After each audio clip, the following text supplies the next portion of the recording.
ആദരണീയനായ നമ്മുടെ ഉസ്താദ്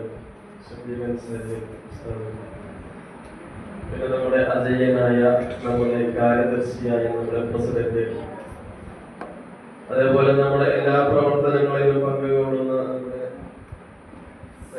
സെക്രട്ടറി, മറ്റുള്ള രക്ഷിതാക്കളെ, വിദ്യാർത്ഥി സുഹൃത്തുക്കളെ, കൂടുതലായിട്ടൊന്നും സംസാരിക്കാൻ ഉദ്ദേശിക്കുന്നില്ല. നമ്മുടെ ക്ലാസ്സുകളെ പറ്റിയും വിദ്യാർത്ഥികളെ പറ്റിയും നമ്മുടെ ഉസ്താദ് നമ്മോട് സംസാരിച്ച് ഒരു വിദ്യാർത്ഥി എങ്ങനെയാവണം, രക്ഷിതാക്കൾ അവരെ നോക്കേണ്ട രീതി, പഠിപ്പിക്കേണ്ട സമയം എല്ലാം പറഞ്ഞ് ഇനി വിദ്യാർത്ഥികളിലേക്കൊരു ചെറിയൊരു ചരിത്രം പറഞ്ഞുകൊണ്ട് ഞാൻ നിർത്താം. അത് പറയാനും പറഞ്ഞത് നിങ്ങൾക്ക് മനസ്സിലാക്കിയെടുക്കാനും അല്ലാഹു തൗഫീഖ് നൽകി അനുഗ്രഹിക്കുമാറാവട്ടെ. നമ്മുടെ റബീഉൽ ആഖിർ മാസത്തിൽ ഇന്നലെ മിനിഞ്ഞാന്ന് നമ്മളൊരു മൗലൂദ് ശൈഖ് മുഹയ്യിദ്ദീൻ അബ്ദുൽ ഖാദിർ ജിലാനി ഖദ്ദസല്ലാഹു തആല സിറഹുൽ അസീസ് അദ്ദേഹത്തിന്റെ പേരിൽ നമ്മൾ മൗലൂദ് ഓതി. ഇൻഷാ അല്ലാഹ് അടുത്ത ഞായറാഴ്ച അതുമായി ബന്ധപ്പെട്ടുള്ള മറ്റുള്ള പരിപാടികൾ ഉണ്ടാകും. അതിൽ വിദ്യാർത്ഥികൾ നിർബന്ധമായും പങ്കെടുക്കുക. അദ്ദേഹത്തിന്റെ ഒരു ചെറുതല്ല, ചരിത്രം ചെറുതായി തോന്നും, അതിന്റെ ഗൗരവമായിട്ടുള്ള വിഷയമാണ് ആ ചരിത്രത്തിലുള്ളത്. ചെറുപ്രായത്തിൽ തന്നെ അദ്ദേഹത്തിന് ഇൽമ് പഠിക്കാൻ വേണ്ടിയിട്ട് അദ്ദേഹത്തിന്റെ മാതാവ് വേറൊരു സ്ഥലത്തിലേക്ക് പറഞ്ഞയക്കുന്ന രീതിയിൽ അദ്ദേഹത്തിന്റെ കയ്യിൽ കുറച്ച് പൈസ കൊടുത്തയച്ചു. ആ പൈസ കൊടുത്തയച്ചപ്പോ ആ ഉമ്മ പറഞ്ഞത്, എന്ത് പ്രയാസമുള്ള ഘട്ടം വന്നാലും നീ കളവ് പറയരുത്. എന്ത് വന്നാലും, ഒരാൾ നമ്മെ കൊല്ലാൻ വരികയാണ്, ദ്രോഹിക്കാൻ വരികയാണ്, എന്ത് പ്രയാസഘട്ടത്തിൽ നീ കളവ് പറയരുത്. അതിനെ പറ്റിയിട്ട് നമ്മുടെ മുഹീദ്ദിമാലയില് ഒരു ബൈത്തുണ്ട്, കള്ളം പറയല്ല എന്നുമ്മ ചെന്നാരേ കള്ളന്റെ കയ്യില് പൊന്ന് കൊടുത്തോവർ. ആ ബൈത്തിൽ നമുക്ക് മനസ്സിലാകും, ഉമ്മ പറഞ്ഞ് എന്നോട് എന്ത് പ്രയാസത്തിന്റെ ഘട്ടം വന്നാലും കളവ് പറയരുത്. നമ്മള് രാവിലെ കുട്ടികളെ നിസ്കരിച്ചോ എന്ന് ചോദിക്കുമ്പോൾ അവർ ആദ്യം പറയും ആ നിസ്കരിച്ചു. പിന്നീട് ഒന്നും കൂടി ഒന്ന് നോക്കി ചോദിച്ചു കഴിഞ്ഞാൽ അവര് പറയും ഇല്ല ഉസ്താദ് എണീക്കാൻ പറ്റുമോ. അപ്പൊ അവർ ആദ്യം കളവ് പറഞ്ഞ് പിന്നെ അവര് പേടിച്ചിട്ടാണോ എന്താണോ അറിയാം, പിന്നെ അവർ സത്യം പറയും ഇല്ല ഉസ്താദ് നിസ്കരിച്ചിട്ടില്ല. അപ്പൊ നമ്മൾ ആൺകുട്ടികളെ പള്ളിയിലേക്ക് പറഞ്ഞയച്ചിട്ട് ഖളാ കൂട്ടാൻ പറയും, നിസ്കരിക്കാൻ പറയും. പെൺകുട്ടികള് പൊരിയെ പോയിട്ട് ഖളാ കൂട്ടി നിസ്കരിക്കാം. അപ്പോ മുഹീദ്ദീൻ ശൈഖ് ഖദ്ദസല്ലാഹു സിറഹുൽ അസീസ് അദ്ദേഹത്തിന്റെ മാതാവ് ഫാത്തിമ ബീവി പറഞ്ഞത്, എന്ത് പ്രയാസം ഘട്ടം വന്നാലും നീ കളവ് പറയരുത്. അദ്ദേഹം അത്രയും അങ്ങനെ യാത്ര ഇരിക്കുന്ന സമയത്ത് അദ്ദേഹത്തിന്റെ അരികിലേക്ക് ഒരു കൊള്ള സംഘം അദ്ദേഹത്തിന്റെ അടുക്കൽ വന്നിട്ട് ചോദിച്ചു, നിന്റെ അടുക്കൽ എന്തെങ്കിലും ഉണ്ടോ? അപ്പൊ അദ്ദേഹം തുറന്നെടുത്ത് പറഞ്ഞു, എന്റെ ഉമ്മ ഞാനിങ്ങനെ പോകുന്ന സമയത്ത് എന്റെ ഷർട്ടിന്റെ പോക്കറ്റിന്റെ ഭാഗത്ത് ഒരു 40 ദീനാർ 40 സ്വർണ്ണ നാണയം തുന്നി ചേർത്തിട്ടുണ്ട്. അത് കേട്ടപ്പോ ആ കള്ളന്മാര് പറഞ്ഞു, ആ കൊള്ള സംഘം പറഞ്ഞു, നിന്നെ കൊല്ലുമെന്ന് പേടിച്ചിട്ടോ, അല്ലെങ്കിൽ നീ എന്തിനാ സത്യം പറഞ്ഞത്? അപ്പൊ അദ്ദേഹം പറഞ്ഞത്, എന്റെ ഉമ്മ പറഞ്ഞിട്ടുണ്ട് എന്നോട് കളവ് പറയരുത് എന്നുള്ളത്.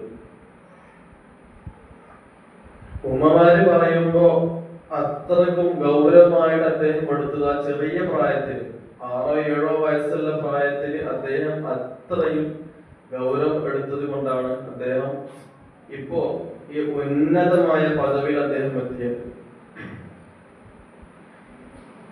അപ്പൊ ആദ്യം നമ്മൾ മനസ്സിലാക്കേണ്ടത് നമ്മുടെ ഉമ്മ ആരാണ്, നമ്മുടെ ഉപ്പമാര് ആരാണ്. നമുക്ക് എന്തെങ്കിലും ഒരു വിഷമഘട്ടം വരുമ്പോ, ഒരു സങ്കടം വരുമ്പോ, സ്വന്തം വേദനകളെ മാറ്റിവെച്ച് സ്വന്തം തന്റെ മക്കൾക്ക് വേണ്ടിയിട്ട് പോരാടുന്ന, വലിയ യുദ്ധത്തിൽ സഹിക്കുന്ന ആൾക്കാരെ പോലെ ഏറ്റവും കൂടുതൽ പ്രയാസം അനുഭവിക്കുന്ന ആൾക്കാരാണ് നമ്മുടെ ഉപ്പമാര്. ധാരാളം സങ്കടങ്ങൾ ഉണ്ടാകും, മനസ്സിൽ വിഷമങ്ങൾ ഉണ്ടാകും, പ്രയാസങ്ങൾ ഉണ്ടാകും, ജോലിപരമായിട്ടുള്ള ബുദ്ധിമുട്ടുണ്ടാകും.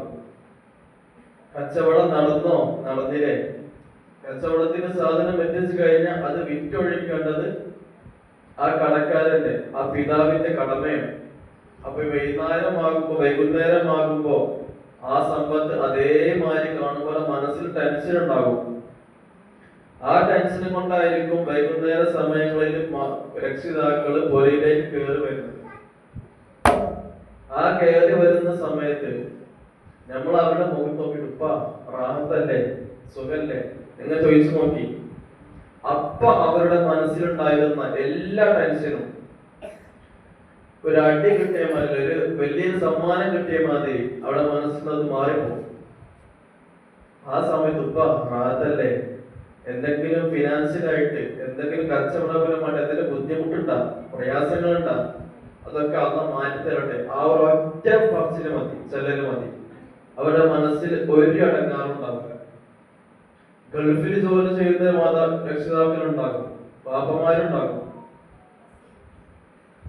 നിങ്ങൾക്ക് ഒരു ചോക്ലേറ്റ് വേണമെന്ന് പറയുമ്പോൾ അവർ അയച്ചു തരും, ടാബ് വേണമെന്ന് പറയുമ്പോൾ അവർ അയച്ചു തരും.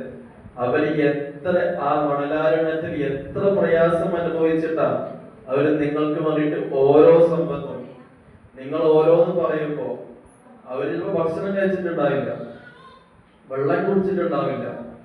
ആ വിയർപ്പങ്ങനെ ഒരുക്കി ഒരുക്കി ജീവിക്കുന്ന വാപ്പമാര് അവരെ ബുദ്ധിമുട്ടുന്ന ആർക്ക് വേണ്ടിയിട്ടാണ്? നമുക്ക് വേണ്ടിയിട്ട്, നമ്മുടെ മക്കൾക്ക് വേണ്ടിയിട്ട്, ഭാര്യമാർക്ക് വേണ്ടിയിട്ട്, ഉമ്മമാർക്ക് മുക്കുമാർക്ക് വേണ്ടിയിട്ട് അവർ അവിടെ എങ്ങനെ ആ ചൂടത്തെ അവർ സഹിച്ചവർ ജീവിക്കുന്നു. അതൊന്നും ആലോചിക്കാതെ നിങ്ങളൊരു അരമണിക്കൂർ അല്ലെങ്കിൽ 2 ദിവസം കൂടുമ്പോൾ ഫോൺ വിളിക്കും, അല്ലെങ്കിൽ മാസത്തിൽ ഒരിക്കൽ ഫോൺ വിളിക്കുമ്പോ ഉപ്പ നമുക്ക് റാഹത്തല്ലേ ചോദിച്ചു നോക്കി. അപ്പൊ വാപ്പാന്റെ കണ്ണെന്ന് അറിയാതെ കണ്ണ് നീര് വരും.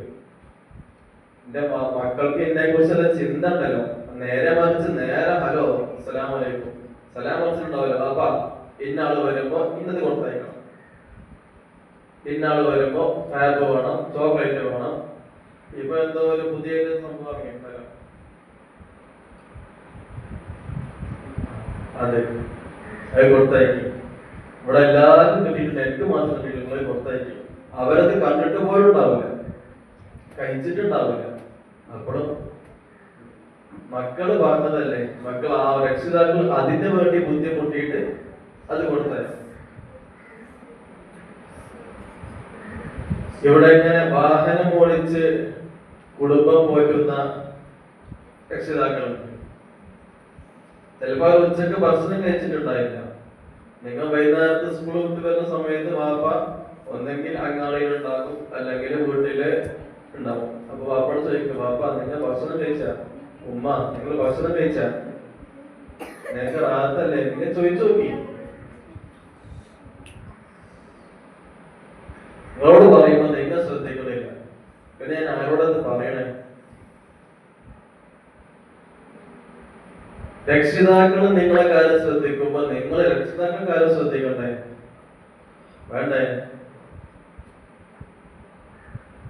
പണ്ടൊരു സ്കൂളില് ഒരു വലിയ ഡിഗ്രി പഠിക്കുന്ന ഒരു കുട്ടിയോട് അവിടെ പ്രസംഗിക്കാൻ വന്ന ഒരാൾ ചോദിച്ചു, നിന്റെ ഉമ്മ എന്ന വാക്കിന്റെ അർത്ഥം എന്താണെന്ന് അറിയാൻ. ആ കുട്ടി ഒരു കാര്യം പറഞ്ഞു, ഇങ്ങോട്ട് സ്നേഹിക്കും, തിരിച്ച് അങ്ങോട്ട് അല്ല.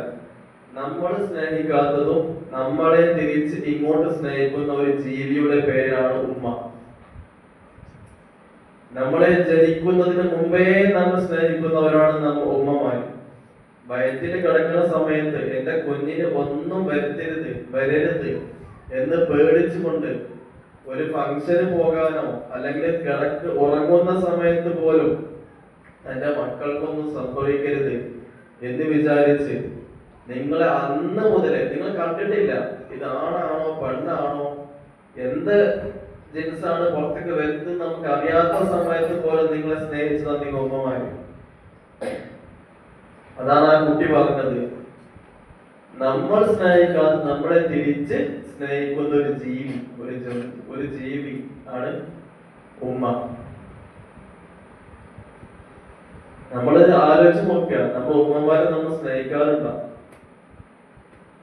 നമ്മെ പ്രസവിക്കുന്നതിന് മുമ്പേ എന്ന് പറഞ്ഞ് ഇനി പ്രസവിക്കുന്ന സമയത്ത്, ഇപ്പൊ ഇവിടെ 4ാം ക്ലാസ്സിൽ പഠിക്കുന്ന ഇമാ ഖദീജ, ആ കുട്ടിന്റെ കൈ ഒടിഞ്ഞിട്ട് കുറച്ച് ദിവസമായി.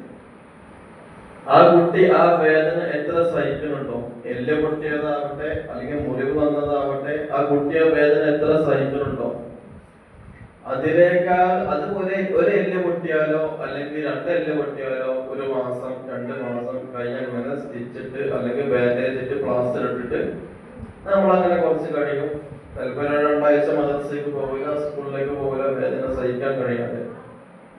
നമ്മുടെ ഉമ്മമാര് ഇവിടെ ഉണ്ടാകും. ഉമ്മമാര് നമുക്ക് വേണ്ടിയിട്ട് ഒരൊറ്റ സുഖപ്രസവം എന്ന് പറയുന്ന ഒരു പ്രസവം, ആ പേരിന് മാത്രമുള്ള സുഖം, അവർ എത്ര പ്രയാസം അനുഭവിക്കുന്നുണ്ട് എന്നുള്ളത് ആ ഉമ്മമാരോട് ചോദിച്ചാൽ മനസ്സിലാവും. ഒരൊറ്റ സമയത്ത് നമ്മുടെ ഒരു എല്ല് പൊട്ടിയാൽ നമുക്ക് എത്ര വേദന വരുന്നുണ്ടോ? ഒരെല്ല് പൊട്ടിയാൽ ഈ ഇടുപ്പിന്റെ ഭാഗത്ത് നിന്ന് ഒറ്റ സമയത്ത് 22 എല്ല് പൊട്ടുമ്പോ നമുക്ക് എത്ര വേദന അനുഭവിക്കാൻ കഴിയുന്നുണ്ടെന്ന് ഉമ്മമാരോട് ചോദിച്ചാൽ മനസ്സിലാക്കാൻ കഴിയും. ഒരൊറ്റ സമയത്ത് 22 എല്ല് ഒരുമിച്ച് പൊട്ടുമ്പോ അങ്ങനെ പൊട്ടിയിട്ട് അവർ ആ വേദന സഹിച്ചിട്ടാണ് ഈ ഇരിക്കുന്ന എല്ലാവരെയും ആ ഉമ്മമാര് പ്രസവിച്ചിട്ടുള്ളത്. ആ പ്രസവിച്ചത് മുതലേ ഇന്ന് നിങ്ങളെ ഇത്രത്തോളം വളർത്തിയെടുക്കാൻ അവർക്ക് സാധിച്ചിട്ടുണ്ടെങ്കിൽ, ഉറക്കമില്ല, ഭക്ഷണമില്ല, ഓരോരോ കുഞ്ഞ് പ്രസവിച്ച് കഴിഞ്ഞ് 2 മണിക്കൂർ കൂടുമ്പോ ആ കുഞ്ഞിന് പാല് കൊടുക്കണം. അത് ഉമ്മാന്റെ കടമയാണ്. ആ ഉമ്മ മൊബൈൽ ഫോൺ അലാറം വെച്ചിട്ടല്ല നിങ്ങൾക്ക് പാല് തരുന്നത്. ആ ഉമ്മക്ക് അറിയാം എന്റെ കുഞ്ഞിന് വിശന്നിട്ടുണ്ട്, കുഞ്ഞ് കരയുന്നുണ്ട്. ആ കരച്ചില് കേട്ടുകൊണ്ട് ആ ഉമ്മാക്ക് ഉറങ്ങാൻ സാധിക്കില്ല. നിങ്ങൾ കൂർക്ക വലിച്ചുറങ്ങും, നിങ്ങൾ ഉമ്മമാർ ഉറങ്ങില്ല. ബാപ്പമാര് നിങ്ങളെ കരച്ചില് കേട്ട് കഴിഞ്ഞാൽ ആ കുഞ്ഞിനൊന്ന് പോയി നോക്ക്, എടുക്ക്, പാല് കൊടുക്ക്. ബാപ്പമാരെ കൽപ്പിച്ചിട്ട് അങ്ങനെ ഉമ്മമാരെ കയ്യിൽ കുഞ്ഞിനെ കൊടുത്തിട്ട് ബാക്കിയുള്ള കാര്യങ്ങൾ ഫുള്ള് ഉമ്മ നോക്കണം. നിങ്ങളെ കുളിപ്പിക്കണം, മറ്റുള്ള കാര്യങ്ങൾ ചെയ്തു തരണം. എല്ലാ ഉമ്മമാരും അന്ന് അത്രയും പ്രയാസം അനുഭവിച്ചിട്ടുണ്ടെങ്കിൽ ഇന്ന് ആ പ്രയാസത്തിற்கு പകരമായിട്ട് നിങ്ങൾക്ക് അവരെ സ്നേഹിച്ചൂടെ? അവര് പറയുന്ന കാര്യങ്ങൾ ചെയ്തൂടെ? ചെയ്യാൻ തയ്യാറാണ്?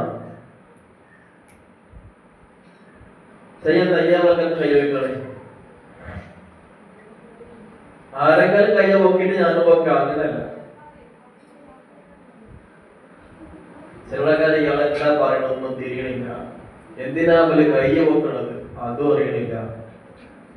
അങ്ങനത്തെ ആൾക്കാരെത്തിലാണ്.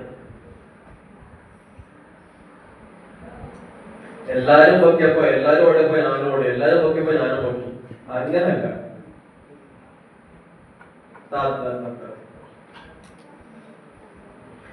ഉമ്മമാര് പറയുന്നത് അനുസരിക്ക, വാപ്പമാര് പറയുന്നത് അനുസരിക്ക, വാപ്പമാരെ സ്നേഹിക്ക, ഉമ്മമാരെ സ്നേഹിക്ക. മറ്റുള്ള എല്ലാ കാര്യങ്ങളും നമ്മൾ തന്നെ നെബിയുടെ പാട്ടുകൾ, ഉമ്മാന്റെ കാലിന്റെ പാട്ടുകൾ, സ്വർഗം, അതിങ്ങനെ പൊങ്ങിച്ച് നോക്കിയാൽ കാണില്ല, ആണോ?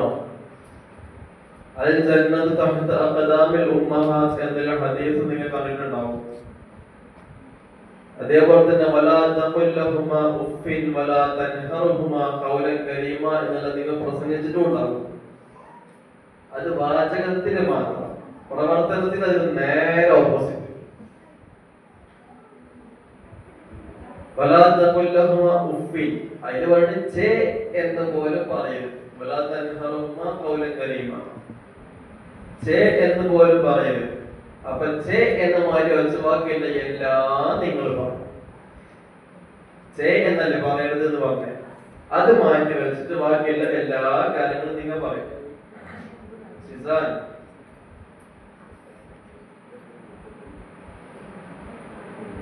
പ്രസംഗത്തിൽ മാത്രം ഉമ്മമാരെ സ്നേഹിക്കണം, ബഹുമാനിക്കണം, ആദരിക്കണം, അവരെ വിമർശിക്കരുത്, അവർക്ക് ബുദ്ധിമുട്ടുണ്ടാക്കരുത്, ഉപ്പമാരോട് അവര് പറയുന്ന കാര്യം എഴുതി ചെയ്യരുത്. പ്രസംഗത്തിന് മാത്രം, പ്രസംഗം കഴിഞ്ഞാൽ അതിന് നേരെ ഓപ്പോസിറ്റ്. പത്തനംതിട്ട എന്ന് പറയുന്ന സ്ഥലത്ത് ഒരു വലിയൊരു പ്രാസംഗികൻ ഉണ്ടായിരുന്നു. അയാൾ ഏത് മജ്‌ലിസിൽ പോയി പ്രസംഗിച്ചാലും പ്രിയപ്പെട്ട ഉമ്മമാരെ കുറിച്ച് അങ്ങനെ നന്നായിട്ട് പ്രസംഗിക്കും. പ്രസംഗിക്കുന്ന ആൾക്കാരെ കുറ്റം പറയാനല്ല, പ്രസംഗത്തിന് മാത്രമല്ല നമ്മുടെ ജീവിതം എന്ന് മനസ്സിലാക്കുന്നത്. ഏത് മജ്‌ലിസിലും പ്രിയപ്പെട്ട അദ്ദേഹത്തിന്റെ താമസിക്കുന്നത് വൃദ്ധസദനത്തിൽ.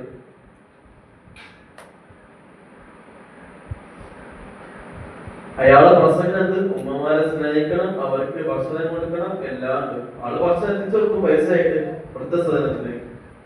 അങ്ങനെ വരും. വൃദ്ധസദനം എന്ന് വെച്ചാൽ അവസാനം അന്തം കൊണ്ടിരിക്കണ്ട.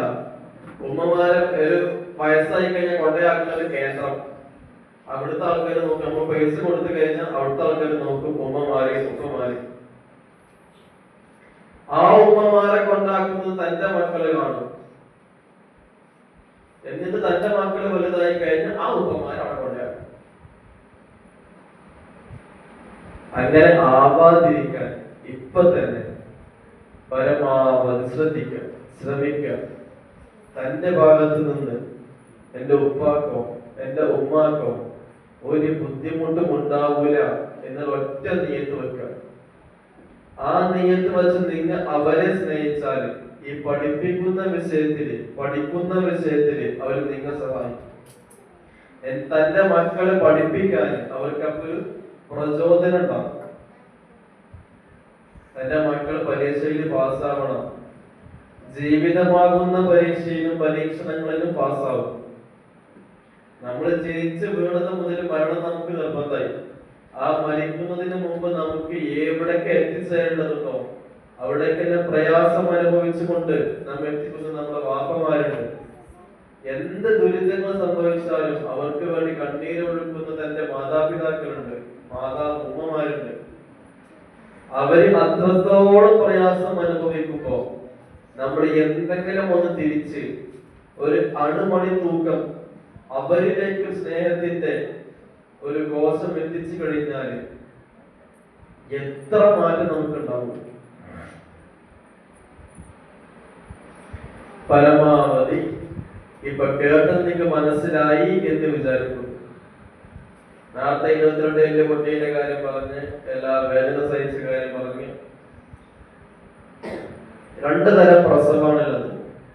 ഉമ്മമാർക്ക് അറിയാം, പെൺകുട്ടികൾക്ക് അറിയാം. 2 തരം പ്രസവമുള്ളത്. ഒന്ന് സുഖപ്രസവം, വേദനാജനകമായ പ്രസവം, സുഖപ്രസവം. രണ്ടാമത്തെ പ്രസവം സിസേറിയൻ, ഓപ്പറേഷൻ ചെയ്തുകൊണ്ട് കുഞ്ഞിനെ പുറത്തെടുക്കുക. ബയോളജി ക്ലാസ് എടുക്കാനല്ല ഞാൻ എണീറ്റുന്നിട്ടുള്ളത്. എന്നാലും കാര്യം പറയാൻ നമ്മളെ അവകാശമാണല്ലോ. അവര് നമുക്ക് വേണ്ടി എത്ര വേദന സഹിച്ചിട്ടുണ്ട് നമുക്ക് മനസ്സിലാക്കിയെടുക്കണം. നമ്മുടെ ശരീരത്തിൽ ഒരു മുറിവ് പറ്റിക്കഴിഞ്ഞാൽ സ്റ്റിച്ചിടും. ഒരു മുറിവ്, ചെറുതായിട്ടൊരു മുറിവ് പറ്റിക്കഴിഞ്ഞാൽ സ്റ്റിച്ചിടും. ആ മുറിവില് കീഴടക്കണം ഒന്നും കടക്കാതിരിക്കാൻ വേണ്ടിയിട്ട് മരുന്ന് തേച്ച് സ്റ്റിച്ചിടും. നമ്മുടെ ഉമ്മമാര് 3 കോശങ്ങളെ കീറിയിട്ട് ആദ്യം ഒരു തൊലിയെ കീറും, ബ്ലേഡ് കൊണ്ട് കട്ട് ചെയ്യും. രണ്ടാമത് അടുത്ത കോശത്തിലേക്ക് കീറും. കുഞ്ഞിനെ കാണണമല്ലോ, വീണ്ടും ഒരു കീറും. അങ്ങനെ 4 കോശങ്ങളെ കീറിയിട്ട് 3 തൊലികളെ കീറിയിട്ട് അവസാനം നമ്മൾ കുഞ്ഞിനെ പുറത്തെടുക്കും. എന്നിട്ട് അതേ 4 കോശങ്ങളെ സ്റ്റിച്ചിട്ട് നമ്മുടെ കയ്യിലൊരു മുറിവ് പറ്റി കഴിഞ്ഞാൽ, തലയിലൊരു മുറിവ് പറ്റി കഴിഞ്ഞാൽ നമുക്ക് എത്ര വേദന സഹിക്കാൻ കഴിയുന്നുണ്ടോ? ഒരു മുറിവ് പറ്റി കഴിഞ്ഞാൽ അവർക്ക് ആ 4 കോശങ്ങളെ കീറിയിട്ട് ആ 4 കോശങ്ങളും കുഞ്ഞിനെ പുറത്തെടുത്ത ശേഷം സ്റ്റിച്ചിടും. ആ സ്റ്റിച്ചിട്ടിട്ട് ഓരോന്നിനും ഒന്ന് തിരിഞ്ഞു കടക്കാൻ കഴിയില്ല. 2 മാസം 3 മാസം ആ വേദന കൊണ്ട് അവരെങ്ങനെ പ്രയാസം അനുഭവിക്കുമ്പോഴും തന്റെ കുഞ്ഞ് പ്രയാസം കൊണ്ടിട്ടോ ഉമ്മാക്ക് സഹിക്കില്ല. താൻ എന്ത് സഹിച്ച് അതിലുപരി ആ ഉമ്മമാര് നമ്മുടെ കുഞ്ഞുങ്ങൾക്ക്, മക്കൾക്ക് വേണ്ടിയിട്ട്, പോലത്തെ മക്കൾക്ക് വേണ്ടിയിട്ട് അവര് പ്രയാസം അനുഭവിക്കും. അവരെ എന്ത് വന്നാലും പ്രയാസപ്പെടുത്തരുത്. ഇപ്പൊ തന്നെ നിയന്ത്രിക്കാം, എന്റെ ഭാഗത്തുനിന്ന് എന്റെ ഉമ്മാക്കോ എന്റെ ഉപ്പാക്കോ ഒരു പ്രയാസം ഉണ്ടാവില്ല. നിങ്ങൾ മനസ്സിൽ വിചാരിച്ചാൽ മതി, പിന്നെ അള്ളാഹ് ഇങ്ങനെ നടത്തി തരും. നിങ്ങൾ സ്വാലിഹായ കർമ്മം ചെയ്യണമെന്ന് നിയത്ത് വെച്ചാൽ മതി, അതങ്ങനെ നടത്തി തരും. നമ്മൾ മദ്രസയിലേക്ക് വരുമ്പോ, രാവിലെ മദ്രസയിലേക്ക് വരുമ്പോ ഇൽമ പഠിക്കാനാണ്, ഉസ്താദന്മാരെ വർദ്ധിക്കാനല്ല. ഞാൻ മദ്രസയിലേക്ക് വരുന്നത് ഇൽമ പഠിക്കാനാണ്. ആ നിയ്യത്ത് മതി. ഇന്നമൽ അഅ്മാലു ബിന്നിയ്യാത്ത്, എന്ത് കാര്യം സ്വീകരിക്കാനും ആ നിയ്യത്ത് കൊണ്ടേ മതിയാവുള്ളൂ. വൈകുന്നേരത്ത് 6 മണിന്റെ ക്ലാസ്സിന് വരുന്നവരും രാവിലെ 6:30 ക്ലാസ്സിന് വരുന്നവരും നിയ്യത്ത് വെച്ചാൽ തവക്കൽത്തു അലല്ലാഹ്. എല്ലാം അല്ലാഹുവിലേക്ക് ബലമേൽപ്പിച്ചിട്ടുണ്ട്. ഇനി ഒക്കെ അള്ളാഹ് നോക്കിക്കോളും എന്ന് വിചാരിച്ചിട്ട് പഠിക്കാതെ അള്ളാഹ് നോക്കൂല. പരീക്ഷന്റെ തലേ ദിവസം വരെ മൊബൈൽ ഫോൺ കളിച്ചിരുന്നിട്ട് പിന്നെ അള്ളാഹ് നോക്കിക്കോളും തന്നു കഴിഞ്ഞാൽ പേപ്പറിൽ വലിയൊരു ലൈന് കാണും, റെഡ് മാർക്കിൽ വലിയൊരു ലൈന് കാണും. അത് അള്ളാഹ് നോക്കിക്കോളും. അപ്പൊ നമ്മൾ പഠിക്കണ്ട. നമ്മങ്ങനെ തളിച്ച് കുട്ടപ്പനായിട്ട് നിൽക്കണേ, നമ്മൾ ഭക്ഷണം കഴിക്കണം. അത് അള്ളാഹ് നോക്കിക്കോളും തന്നാൽ ഇങ്ങനെ നിൽക്കണ്ടേ, സ്കെൽറ്റായിട്ട് നിൽക്കാനും കഴിയില്ല, ഇരിക്കാനും കഴിയില്ല. അതൊക്കെ അത് നോക്കിക്കോളും. അല്ലല്ലാഹ് അത് നോക്കിക്കോളും. അത് നിങ്ങൾ പറയില്ലല്ലോ. നമുക്ക് ഫുഡ് കഴിക്കണം, പഠിക്കേണ്ട വിഷയങ്ങൾ മാത്രം നമ്മൾ ശ്രദ്ധിക്കില്ല. ഇപ്പൊ ഈ സ്മാർട്ട് ക്ലാസ് റൂം, നമ്മൾ വിഷയം മാറിയത്, കിതാബ് മാറിയത്, സ്കാനിങ്, അതിന് വേണ്ടിയിട്ട് ഫോൺ എടുത്തിട്ട് മറ്റുള്ള വീഡിയോസ് കണ്ടിട്ടോ യൂട്യൂബിൽ കണ്ടിട്ടോ